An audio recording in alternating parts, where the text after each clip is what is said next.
2 minutes later, Brett's personal assistant led Nick Tomlins into his office. He followed her in with a huge grin on his face. The smile soon faded as he saw the spilled coffee on Brett's shirt, which he was still trying to wipe away.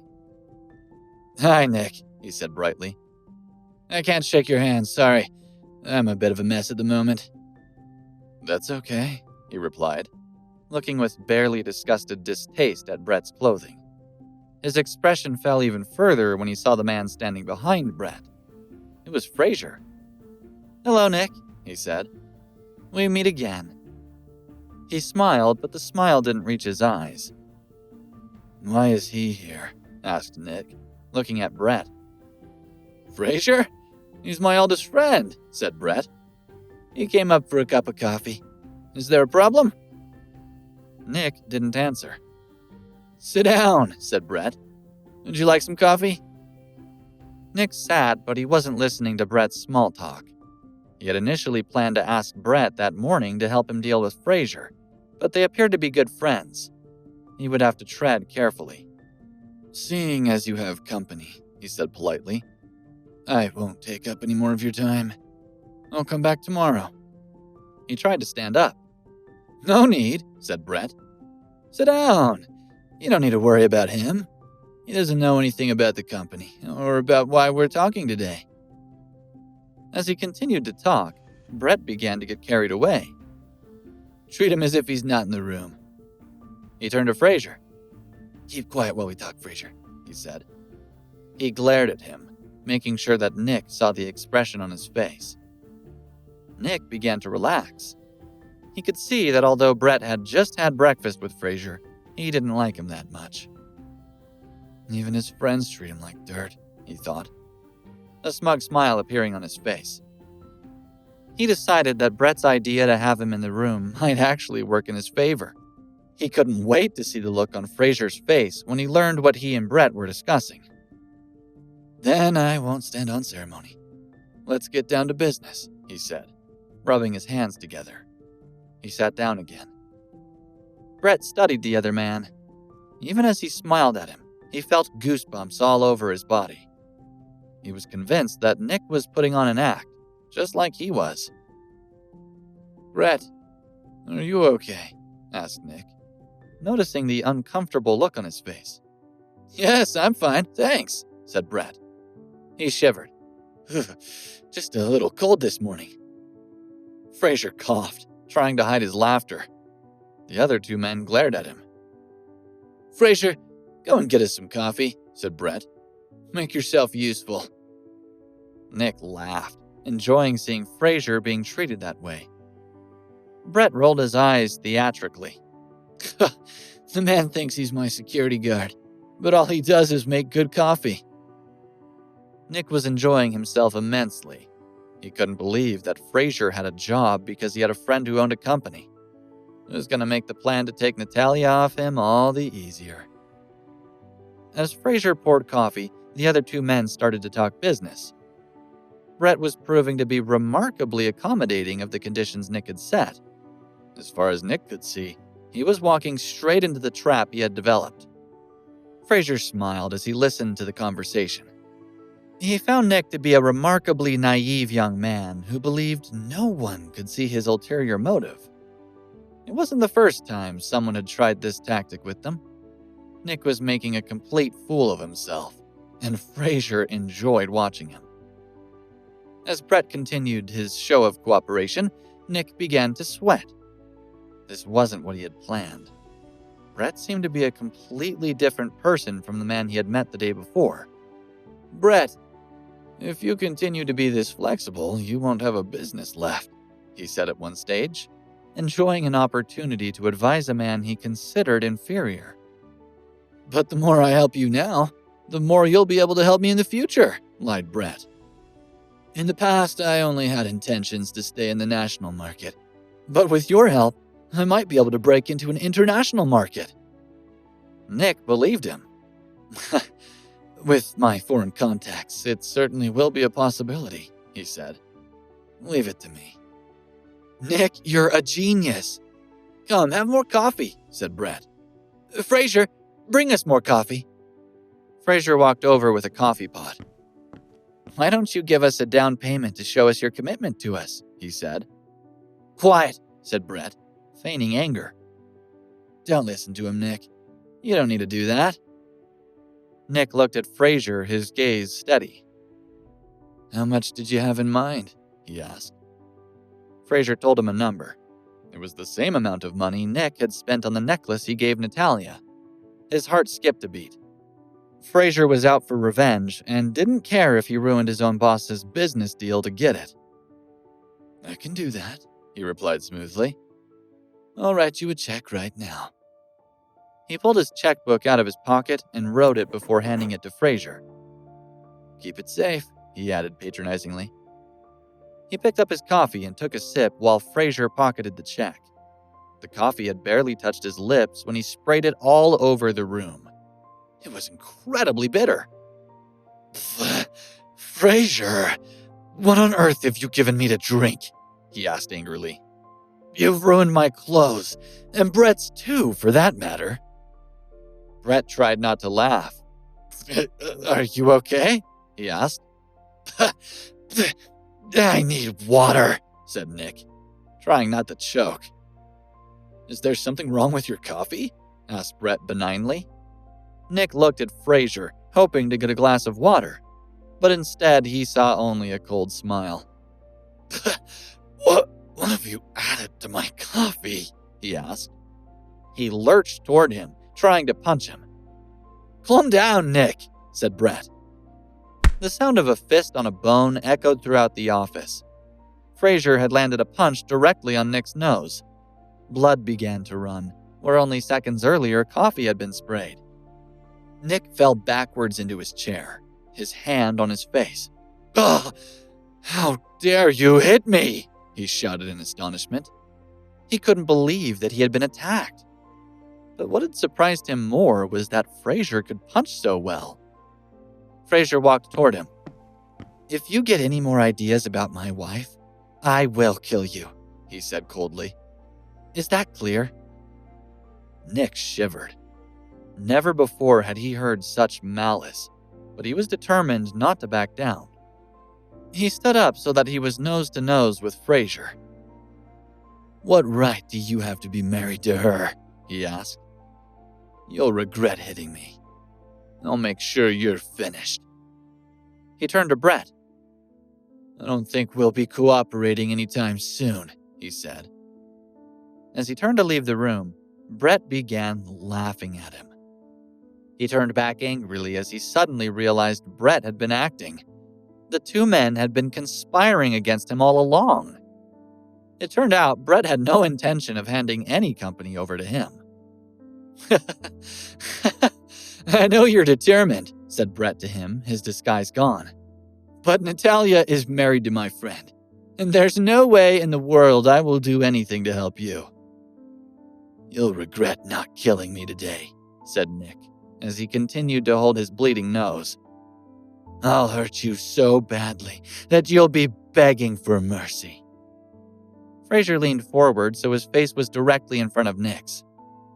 "I'm letting you go today," he said menacingly. "But if you go anywhere near Natalia again, I won't let you off so lightly again. Now get out of here."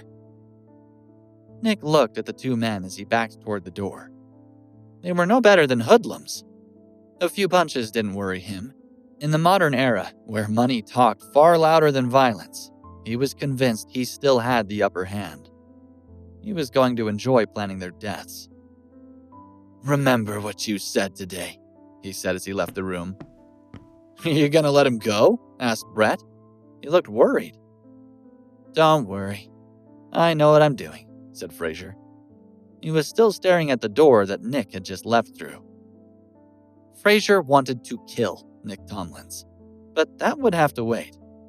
He had recently obtained information that Nick was related to Hugh Styles.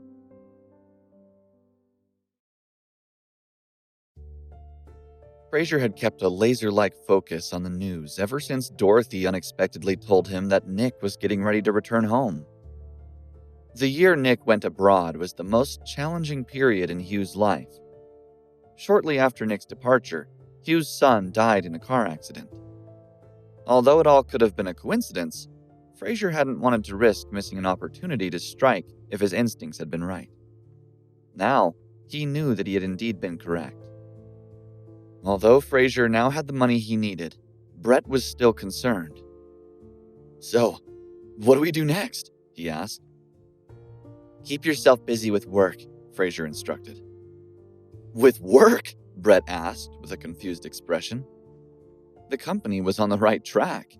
Everything was running smoothly, and, if anything, it was a time he could afford to take a step back for a few days. "What could I possibly be busy with?" he wondered.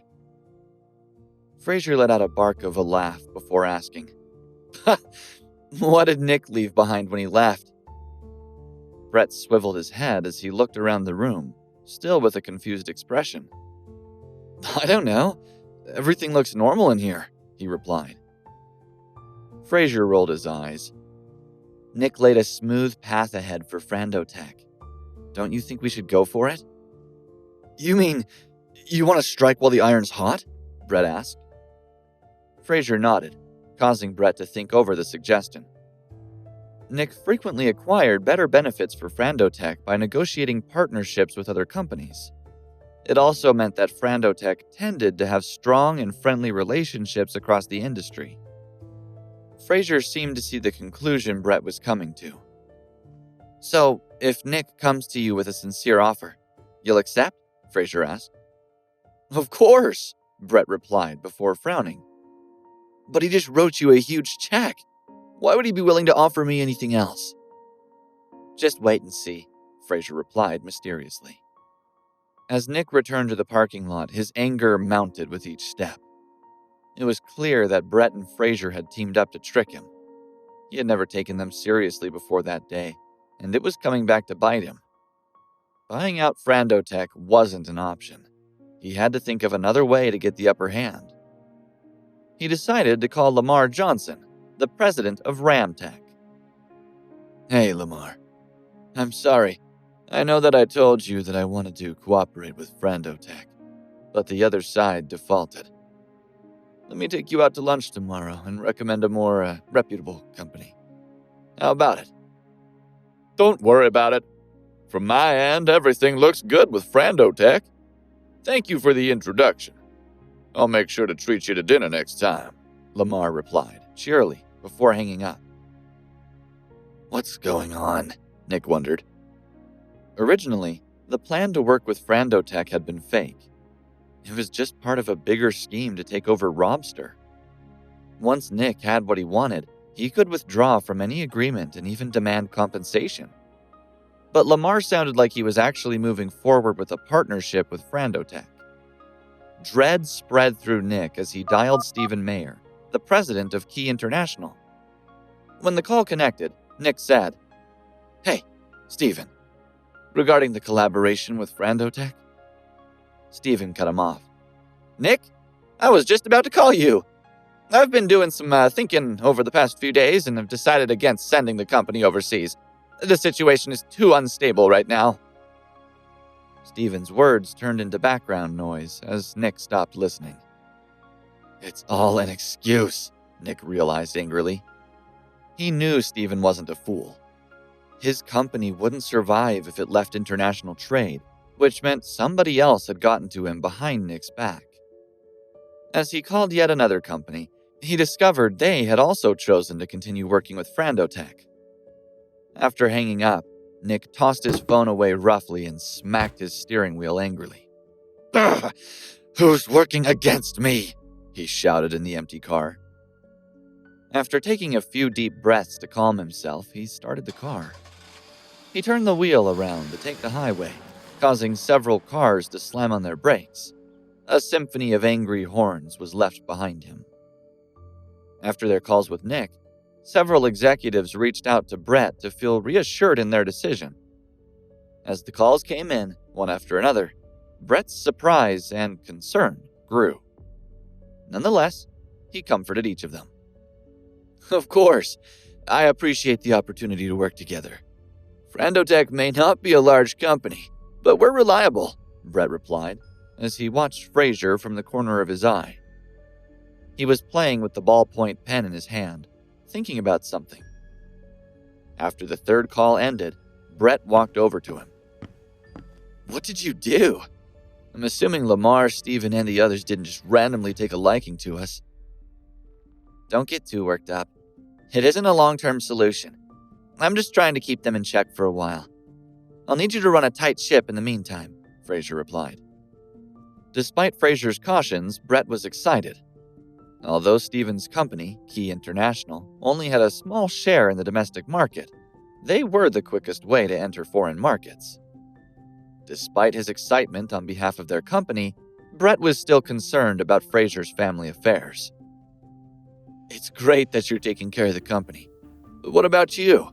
Are you going to get that money you need in time?" Brett asked. He wasn't sure how his friend would be able to collect such a large sum of money in such a short period. He wished there was some way he could get Dorothy to treat Frazer more fairly. "Don't worry," Frazer said. "I figured things out while you were on the phone. Not only did Nick give the company a huge gift, but he also helped me solve my own problem." Brett laughed at Frazer's mischievous smile and smacked his shoulder. "You're crazy. Nick would lose his mind if he found out what you're using that money on." Before Frazer knew it, it was mid-afternoon. He went to pick up Natalia, arriving half an hour earlier than she usually got off. As he walked toward the entrance of the building, Natalia stepped out and walked right past him. Her nose was buried in her phone, likely reading work emails. He turned around to follow her. He was several steps behind, but he didn't want to startle her by running or shouting, so he waited until they reached the crosswalk to get her attention. However, as the crosswalk light turned red and the other pedestrians stopped walking, Natalia kept going. She wasn't paying any attention to her surroundings. He lunged forward and grabbed her arm to stop her from walking into the heavy traffic. Several cars honked at the near miss. She gasped at the surprise and dropped the papers she had been holding. "Be careful," he said sharply, anxiety raising his voice. "What if I hadn't been here?" He knelt to pick up the papers and automatically read the one on top. He automatically flipped to the next page and realized what the document said. He knew the company was doing well financially due to Brett's good planning, so he wondered why Natalia was borrowing money from one of the executives in the company. "Give that back," Natalia said sharply as she snatched the paper back. She glanced nervously between the paper and Frazer, clearly guarding a secret. But it was too late. He had already read it. "You're borrowing money from someone?" he asked. "Don't worry about it," she snapped. "Focus on the money you promised my mother you could make instead." She thought her illegal activities would scare him away. However, she was wrong. "If I said I have the money on me right now, would you explain yourself?" he asked. She snorted. "That's not possible," she said. Still not believing him, she continued. "If you go apologize to my mother now, she'll probably let it go. She knew she was being unreasonable about the amount of money she was asking for. Don't try to pretend to be something you're not." "I will not apologize to her," he replied in a firm tone. He wasn't angry, but it was clear that he was taking the contents of the document and the challenge from Dorothy very seriously.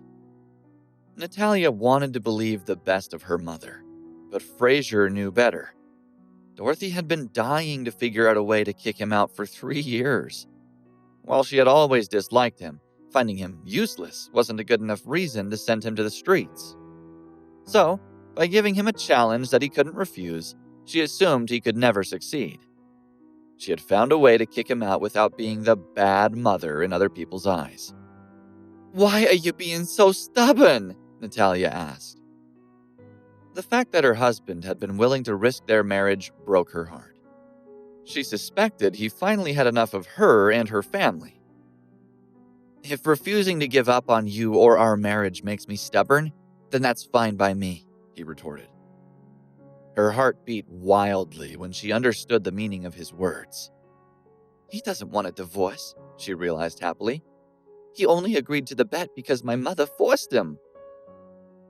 Nonetheless, she knew his chances of gathering enough money in time would be a nearly impossible challenge. "Don't say things you can't back up," she whispered. He shook his head. "Let's talk about you first.